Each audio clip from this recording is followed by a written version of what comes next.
बिस्मिल्लाहिर्रहमानिर्रहीम। मैं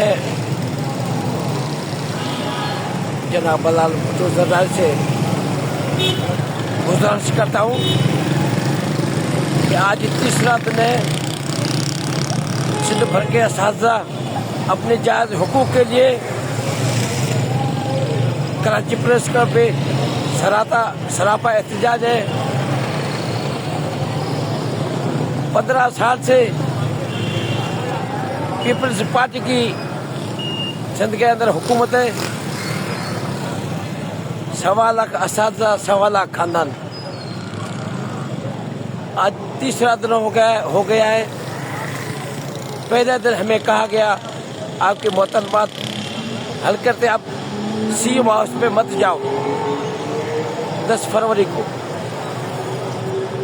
आशिक हुसैन खोसो साहब एडिशनल सेक्रेटरी एजुकेशन चल के आया था।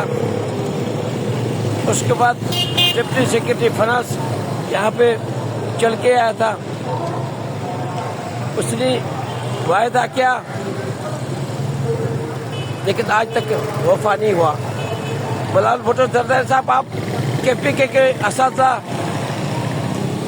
पंजाब के असातिज़ा अपने हुकूक के लिए धरना देते तो आप उनके हक में बयान देते, हुकूमतों से मुतालबा करते इनके मसाइल हल करो। और पीपल्स पार्टी का आला सतही वफद उधर जाता है, लेकिन सिंध भर के असातिज़ा अपने जायज़ हुकूक के लिए 3 दिन हो गए प्रेस क्लब सरापा एहतजाज है, रात इधर बैठे हुए। आज तक कोई भी पीपल्स पार्टी का नुमाइंदा चल के इधर नहीं आया, नहीं आपने उनकी हिमायत में कोई बयान दिया है। ये सरासर जुल्म है, ये दोगलापन है। हम आपसे मुतालबा करते हैं कि सिंध के असातिज़ा का फौरन मुतालबात मंजूर की जाए। दूसरी सूरत में हम 24 घंटे के बाद ऐलान करेंगे सीएम हाउस और बलाल हाउस पे धरना देंगे। खुदा सिंह के उस असातिज़ा के जायज़ मुतालबात मंजूर किए जाए। शफी मोहम्मद सचिव, प्रेस क्लब कराची।